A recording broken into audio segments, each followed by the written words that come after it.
The BX2 by Boler Blades. Let's take a look. Obviously a fixed blade here. We're looking at about a 5-inch blade length with about a 4.5-inch handle length. So overall, you're looking at about 9.5 inches or so. And the steel on it is D2 steel. Now, D2 steel I have an interesting relationship with because it depends on the knife whether I like the D2 or not, or maybe rather the heat treatment. I've had D2 in the past where very difficult to sharpen and very prone to chipping. I've also had D2 that is phenomenal with edge retention, does not chip, and is easy to resharpen. This is the latter. The D2 steel on this is great. In fact, I kind of forget and just enjoy the knife, and that's going to be kind of the theme about this knife overall. It is your modified clip point, and this is, you can probably tell already, this is a full flat grind. If you look at the thickness on this knife, looking at the spine there, it's a pretty good happy medium between being able to take it out there and baton with it if you choose, or just robust enough, but also with food prep, using this around the kitchen, using this on camping trips, backpacking trips with food type stuff. It does well there too because of that full flat grind, boy I can't say that today, and because of that thickness. So it's a good happy medium between the two. You got some jimping up top there, and what I find about that jimping is it is not overly aggressive, but you certainly notice it is there, so it's not under. Again, kind of that happy medium, you can feel it. Looking at the plunge line, a lot of times what will happen with knives, and I've talked about this in previous videos, is when you get down here closer to the base, say this area right here gets really thick. So it's this nice edge down here, and then it kind of tapers out like that, and tapers out like that on the sides. And what that creates down the road is a problem for sharpening. And you may not have as sharp of an edge down here at this very bottom. This one though, the plunge line is really good. If you take a look at this close up here that I'll roll in, it's nice and even, and to me that just shows a level of detail on this blade that I personally appreciate. Moving back to the handle here, we're looking at G10 material, and you can see it's a little bit more of a squared off style than some knives you may be used to, but what you can see, if we can get it in focus here, there we go. You can see that they've taken it and they've beveled it around the edges. So you have this angled portion here. So it reduces the hot spots or the uncomfortableness that may occur of it being kind of a squared off design. Full tang running down the back. No lanyard hole, if that means something to you or not. Honestly, I very rarely use lanyards, to be quite honest. But overall, it's a pretty good knife. Good looking knife too, I think. One thing about this handle is you can get right up in here like this, you know, putting your thumb on that jimping, or if you want to wrap around for that full grip, you're so far up next to the blade. I like being able to get my finger right here as close to the starting of the blade as I possibly can.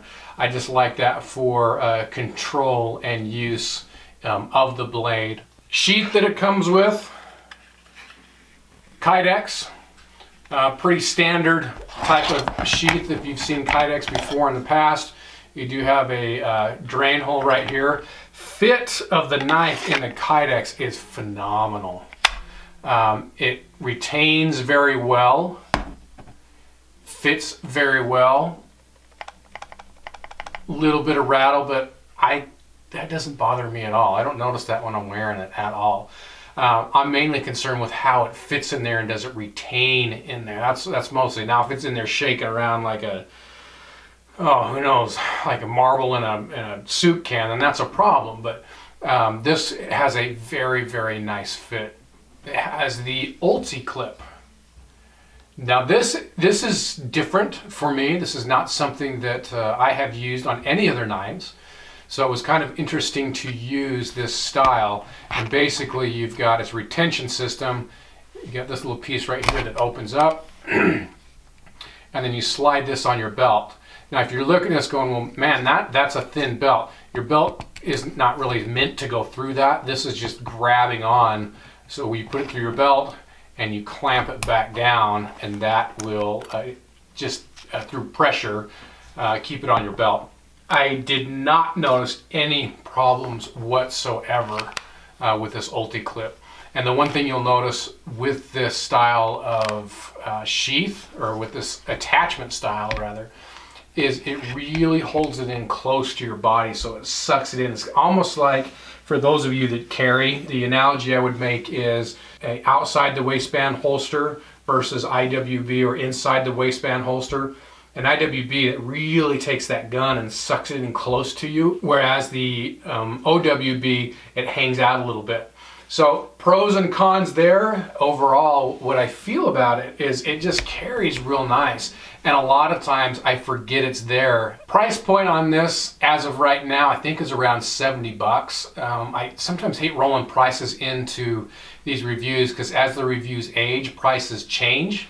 And so you don't see a lot of this knife out there. In fact, I did some searches on the internet and there's not a whole bunch of info out there, and there should be. It really is a good knife, and for somebody, kind of, you know, a custom knife like this, $70 is really a reasonable price. So if it's something you guys are interested in, definitely take a look at it. This should be one, you're looking for a fixed blade, 5-inch, and you're looking for these type of features, put this on your list of considerations, because I've been really happy with this blade. The one thing that I would say, and it's not a huge deal. It's not a huge deal, and I don't notice this in use. I would like to see these screws just sunk in a little bit more, so it was a little bit more tapered with the handles. And again, that's just a very light criticism, because the biggest thing is, do they affect ergonomics, the use of the blade? And no, it does not whatsoever. You see, they just poke out just a hair. So not a big deal. But this is one of those knives where when I was using it and I'm thinking, okay, I'm testing this blade, I'm trying to take mental notes of what's good, what's bad, so I can relay this in the video. When I start using a blade and I forget all of that stuff and I just get lost in the process, that is a good thing. Because what it tells me is the blade isn't causing hot spots making me think about it. I'm just enjoying the use of the blade and doing whatever I am with the blade. So this is one of those. I just kind of forget about reviewing the knife and I'm enjoying using it. I've had this for, gosh, about a year, more than a year, I think. And I had originally planned to do a video on this on a backpacking trip in which I took it. But unfortunately my camera broke, so I wasn't able to get any footage of the knife and in use. Did get some pictures, I think, maybe one or two. But on that trip, it was very fun to have. And again, it carried very well. You just forget it's even on you. It's just one of those type of blades. So again, if you're looking at something like this, definitely consider these Boler Blades, is the company who makes it. And this is the BX2. All right, guys, thanks for watching. See ya.